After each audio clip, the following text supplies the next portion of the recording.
बदतमीज बहू। सभ्यता से भरपूर शास्त्री परिवार की इकलौती बेटी मोहिनी को बचपन में ही पढ़ाई के लिए विदेश भेज देते हैं, जहां से वो सालों बाद ग्रेजुएशन पूरी करके इंडिया वापस आती है, जो अब संस्कार, सभ्यता, संस्कृति जैसी चीजों से कोसों दूर होती है। एक सुबह मोहिनी शॉर्ट ड्रेस पहने, कानों में हेडफोन लगाए जोर जोर से इंग्लिश गाने गाती हुई घर में घूम रही होती है। सुबह सुबह भगवान का नाम लेते हैं, राक्षसों की तरह चिल्लाते नहीं। पॉप्स, आपको अच्छे गाने की बिल्कुल समझ नहीं है, सो ठीक है, चिल पिल। अरे मोहिनी, पापा से ऐसे बात करते हैं क्या? सारी तमीज भूल गई हो। ओह मॉम प्लीज, इतनी बड़ी भी कोई बात नहीं हुई, सो डोंट ओवर रिएक्ट। ऐसे ही दिन बीतते हैं जिसमें मोहिनी के तौर तरीके, रहने और बात करने का ढंग उसकी मम्मी पापा को परेशान करने लगता है। भला कोई मानेगा कि ये मेरी बेटी है? रीति रिवाज और संस्कारों से तो इसका दूर दूर तक कोई नाता नहीं, और अब तो लगता भी नहीं कि कभी होगा। अरे ऐसे कैसे नहीं होगा? लड़कियां सारे नखरे अपने माँ बाप को ही दिखाती है। ससुराल जाकर उन्हें सब कुछ करना भी पड़ता है और मानना भी। पत्नी की बात शास्त्री जी समझ जाते हैं और कुछ ही दिनों में अपने से भी ज्यादा धार्मिक परिवार में निखिल के साथ मोहिनी का रिश्ता पक्का कर देते हैं। रिश्ता तो पक्का कर दिया, पर यहाँ मोहिनी को कैसे मनाएंगे? शादी ब्याह के मामले में आटे में नमक जितना झूठ तो चलता है जी।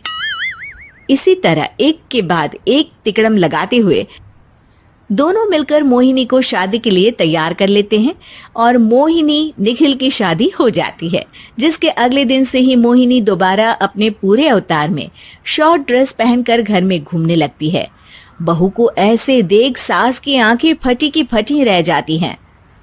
अरे ये क्या बेशर्मी है, हमारे घर की लड़कियां जींस तक नहीं पहनती और तुम बहू होकर इतने छोटे कपड़े पहनकर पूरे घर में घूम रही हो।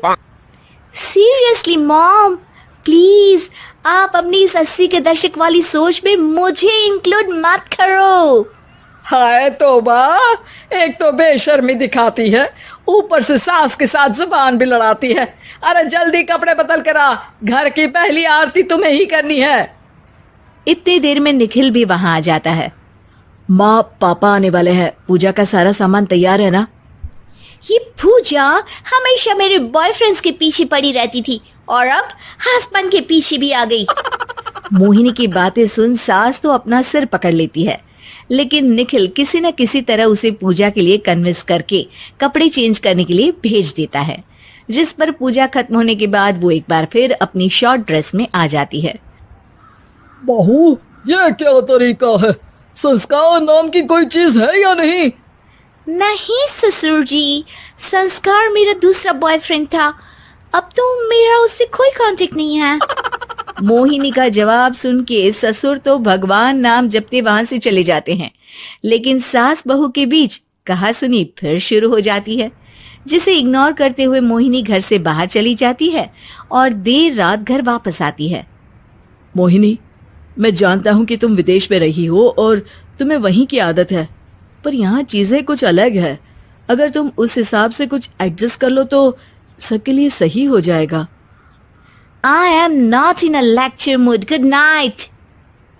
अगली सुबह मोहिनी देर से उठकर एक बार फिर उसी तरह सबके सामने आती है, जिस पर उसके सास कुछ बोले उससे पहले ही मोहिनी की दोस्त मोनिका और रेचल वहां आ जाती हैं।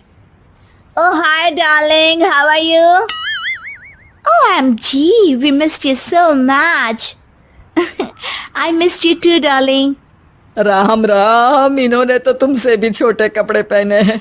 अरे तुम लोगों के अंदर कोई शर्म लिहाज बाकी भी है या सब बेच खाई? मोहिनी, तुम्हारी मेड कुछ ज्यादा नहीं बोलती?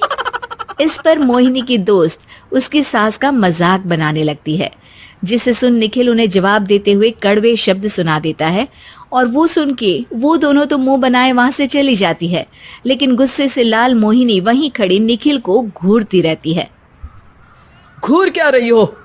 तुमसे शादी की ये सोचकर कि विदेश में पढ़ी लिखी हो, घर में कोई पॉजिटिव चेंज लाओगी, अपनी करियर के लिए एम्बिशियस होगी, पर अपने इस बिहेवियर से उस पढ़ाई के साथ साथ अपने मम्मी पापा के नाम को भी डुबो रही हो। अगर तुम्हें ऐसे ही हाल रखना है तो यहाँ रहने की कोई जरूरत नहीं है।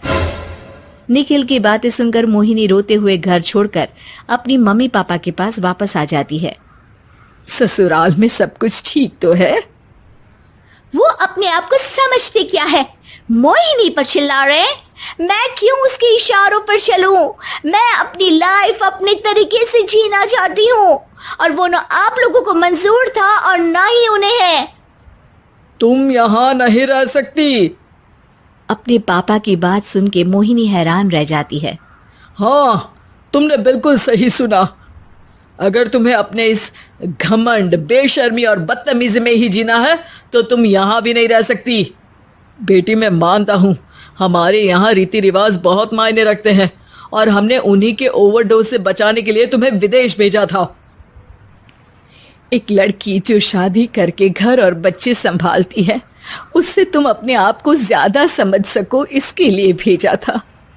तुम उससे ज्यादा समझो और बनो, पर तुम तो किसी दूसरी ही ट्रेन में चढ़ गई बेटा। उसके मम्मी पापा बहुत देर तक मोहिनी को सारी बातें समझाते हैं, जिन्हें सुनकर मोहिनी को अपनी गलती का एहसास होता है। वो जॉब ज्वाइन कर लेती है और ससुराल वापस आकर उन्हें मॉडर्न बनाती है और खुद भी कुछ रिवाज सीखते हुए खुशी से रहने लगती है।